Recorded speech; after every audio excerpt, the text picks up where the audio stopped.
come you ain't never liked me? Like you? Who the hell said I got to like you? What law is there say I got to like you? Want to stand up in front of my face and ask a damn fool-ass question like that? Talking about liking somebody. Come here, boy, when I talk to you. Straighten up, damn it. I asked you a question. What law is there say I got to like you? None. All right, then. Don't you eat every day? Answer me when I talk to you. Don't you eat every day? Yeah. As long as you in my house, you put a sir on the end of it when you talk to me. Yes, sir. You eat every day. Yes, sir. Got a roof over your head. Yes, sir. Got clothes on your back. Yes, sir. Why you think that is? Because of you?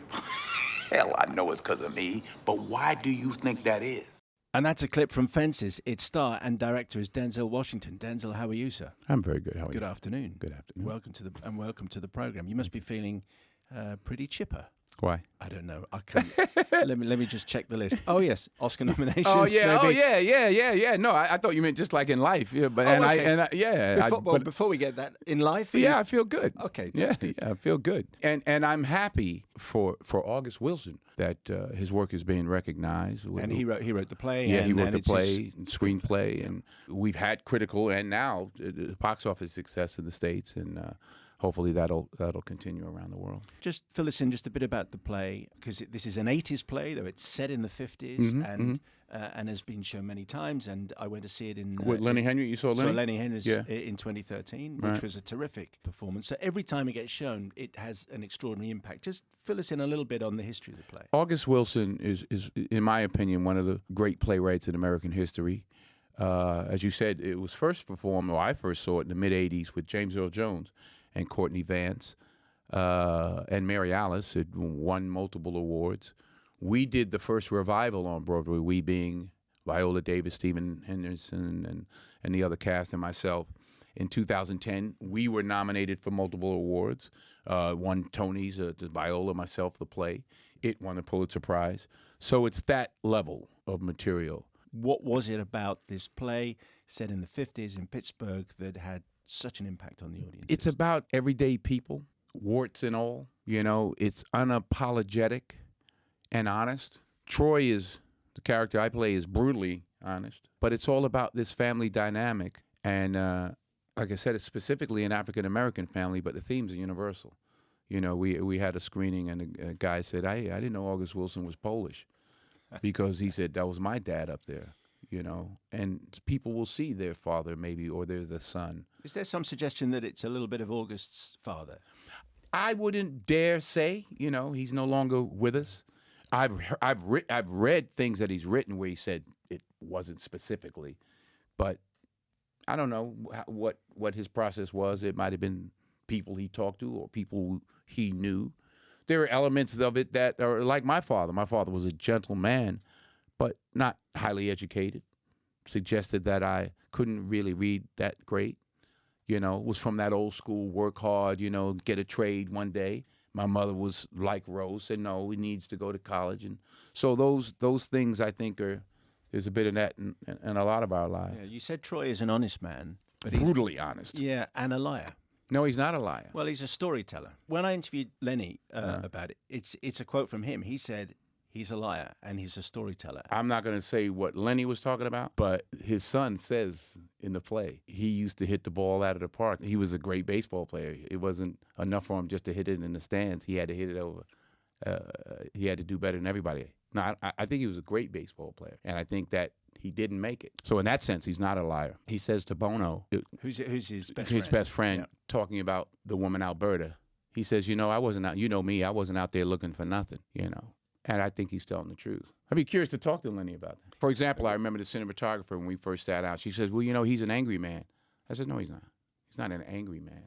That's not all it is. See, the great thing about great playwrights, Eugene O'Neill, Tennessee Williams, Arthur Miller, Edward Albee, August Wilson, is that it's not all one thing. The roles and the stories are deep and wide and open to interpretation. People ask me, what do you want people to get from the film? I say it depends upon what they bring to it. You know, you can see him as a liar. You can see him as this. You can see him as that. Depends upon what's going on in your own life. When you played it on stage, this is just one other line from the conversation I had with Lenny. He said when he played it on stage, there was always a moment where he could sense there are certain revelations that we learn about Troy as we go through the story, and that he could sense some people in the audience going, As in, I've got you now. Like You're gonna hear some truth now. So when we hear some revelations, I don't want to give too much of the story away. Right. I just when you were playing it on stage, did you hear any feedback from the audience as they learned as they learned more stuff about the kind of man no he question. was? Yes, no question. You heard sounds and grunts, but I didn't stand around trying to interpret them. I mean, we moved on. In fact, we had to learn early on to keep pushing with the play, or the audience would wrestle it from you, because there was such laughter initially and visceral responses that you had to keep pushing. I don't know how it played here in England, but in America it's an interesting social, I guess you'd say, experiment, just listening to the responses of people. Like in the film, when we first see the little girl, to hear, I remember sitting in the audience in the screening, because you don't know, again, I'm trying not to give it all away, you don't know who Alberta is until you see that little girl. And you could hear women especially, you know. And it's across the board in this big scene when Viola really goes off on, and Rose really goes off on Troy. I've heard and seen women, black, white, yellow, just, that's right. That's right, honey. And sometimes we had a screen and it started getting up and talking back to the screen. So it's amazing to me, and a testament to August Wilson and Viola's great performance, that this was one of the great speeches, if you will, for a woman written by a man. It's quite Shakespearean at times, It is. isn't it? It's actually called American Shakespeare now. Yeah. And I think your role, you have more lines than Othello and almost as many lines as King Lear. Is that right? Yeah. Yeah. Have you ever had as many lines? I don't know. I never counted. It's like a whirlwind. As soon as we see you on screen, Could not have done the film without having done the play.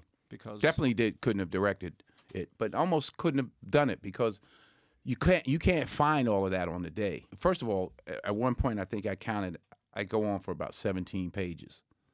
Not a monologue. People are talking, but he dominates early on, you know what I'm talking about. He dominates the conversation for about 17 pages straight.